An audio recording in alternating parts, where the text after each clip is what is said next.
मित्रांनो, आज आपण या खोडकिड्या संदर्भात चर्चा करणार आहोत। हा रोठा म्हणतो आपण याला। आंब्यामध्ये मोठ्या प्रमाणात हा रोठा लागतो आणि मोठ्या प्रमाणात जर लागला तर अख्खं झाड नाहीसं करून टाकतो। सर्वप्रथम आपण या आंब्याच्या बागेच्या मालकांची ओळख करून देऊया। हे आपले सावंत साहेब आहेत, वळिंडे गावचे सुपुत्र आहेत। त्यांच्या या बागेमध्ये त्यांनी छाटणी केली आणि छाटणी केल्यानंतर काय झालं की त्याला रोठ्याचं प्रमाण वाढलं। हा पिरियड, हा रोठा जो असतो तो साधारण ऑक्टोबर नंतर लागतो झाडाला, कारण ज्यावेळी झाडामधून इथेनॉल हा कंटेंट जेव्हा बाहेर पडतो त्यावेळी खोडकिडा त्याला आकर्षित होतो आणि खोडकिडा आतमध्ये अळी अवस्था जी आहे ही अळी अवस्था पिल्लं घालते आणि पिल्लं घातल्यानंतर संपूर्ण झाडाला खाऊन टाकते आणि नाहीसं करून टाकते आणि त्यामुळे झाड मोठेच्या मोठं म्हणजे 50 वर्ष 40 वर्षाची झाडं पूर्ण मरून जातात। आता याचं नियंत्रण म्हणजे नेमकं काय, तर हा आहे आतमध्ये राहतो, सालीमध्ये खोड पोखरतो, साल पोखरतो आणि आतमध्ये आपली पिल्लं घालून पिल्लांची संख्या वाढली की अक्षरशः झाडाचं नाहीसं करून टाकतो। कीटकाची अवस्था आहे 4, एक म्हणजे अंडी, दुसरी अळी, चौथी कोश आणि हे पतंग चौथं।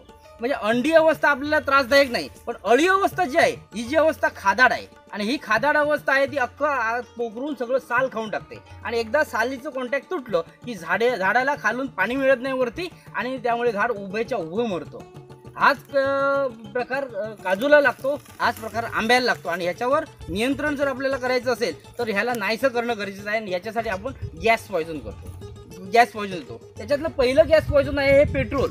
आता हे सिरिंजमध्ये का देतो, तर सिरिंजच्या माध्यमातून जर दिलं तर आपल्याला काय होतं की आतमध्ये जातंही चांगलं, म्हणून हे 21 नंबरची सुई म्हणजे 16च्या वरची सुई आणि मोठी सिरिंज घेऊन आपण पेट्रोल देतो। आणि दुसरं आहे आपल्याला एक गॅस पॉयझनसाठी क्लोरोपायरोफॉसचा आपण डोस देतो। याच्यामुळे काय होतं, वॅक्सनं टाईट केलं, आपण बघू तुम्हाला दाखवणार कशा पद्धतीने त्याला ट्रीटमेंट करावी करतो ती, तर त्यानुसार दाखवलं की तुमच्या लक्षात येईल की आतमध्ये गॅस होतो आणि तो किडा मरून जातो। एरवी याला कुठलंही औषध घातलं तरी मरणार नाही।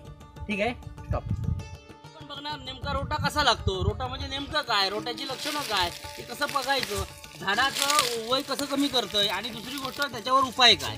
आता बघा इथं तुम्हाला हे ढिगारे दिसत आहेत ना, या पुढे हे ढिगारे दिसतात, हे या ठिकाणून रोट्याने, याच्यामध्ये रोटा आहे म्हणजे हा जो खोडकिडा आहे, हा खोडकिडा याच्यामध्ये आहे आणि तो इथून काय करतो, हे टाकतोय, आतलं खाद्य टाकतोय आणि हे खाद्य तुम्हाला जेवढं ताजं दिसेल म्हणजे आज काढलेलं काल काढलेलं, त्याचा अर्थ असा आहे की आतमध्ये रोठा आहे आणि हा पूर्ण वाढला की काय करणार, पिल्लं घालणार आणि पिल्लं इतकी खादाड होतात की सगळं खाऊन टाकून झाडाला मारून टाकणार। हा लक्षात काय, म्हणून त्याच्यावर पहिलं लक्षण काय की तुम्हाला अशा पद्धतीने बघा, हा काढलेला भुसा जो आहे तो कशाचा आहे, झाडाचा आहे, झाडाच्या सालीतला रस खाल्ला त्याने आणि तो असा मोठा वाढला।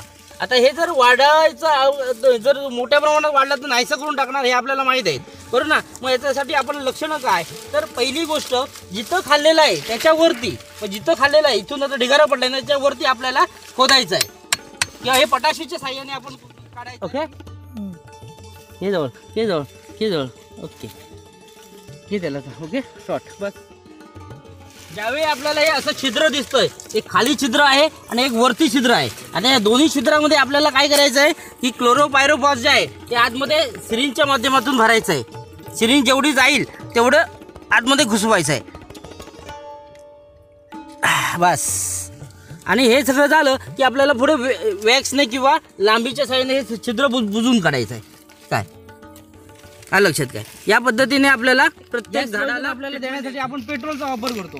सिरिंजच्या माध्यमातून आपण पेट्रोल देणार। पहिलं काय करायचं, एक सगळं काढून घ्यायचं, पटाशीच्या साह्याने मोकळं करायचं आणि छिद्रामध्ये ओला भुसा आहे, याचा अर्थ काय, इथं छिद्रामध्ये आतमध्ये कोण आहे, खोडकिडा आहे। आता हा खोडकिडा काढून टाकण्यासाठी आपल्याला सिरिंजच्या माध्यमातून आपल्याला जिकडं होल असेल त्या हिशोबाने आपल्याला हे मारायचं आहे, काय पेट्रोल मारायचं आहे बस।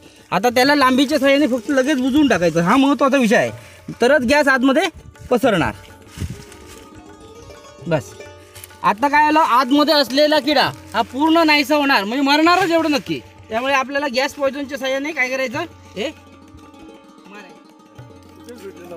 हे बघा आता या ठिकाणी आपण काढलेलं आहे, साल काढली, अशा पद्धतीने जो खोडकिडा आहे तो खालून वरपर्यंत, कधी कधी वरून खालीपर्यंत अशा पद्धतीने तो झाड खाऊन नाहीसं करतो। त्यामुळे पटाशीच्या साह्याने हे साल काढणं गरजेचे आहे। ही साल परत येते त्याला 1 वर्ष लागतं।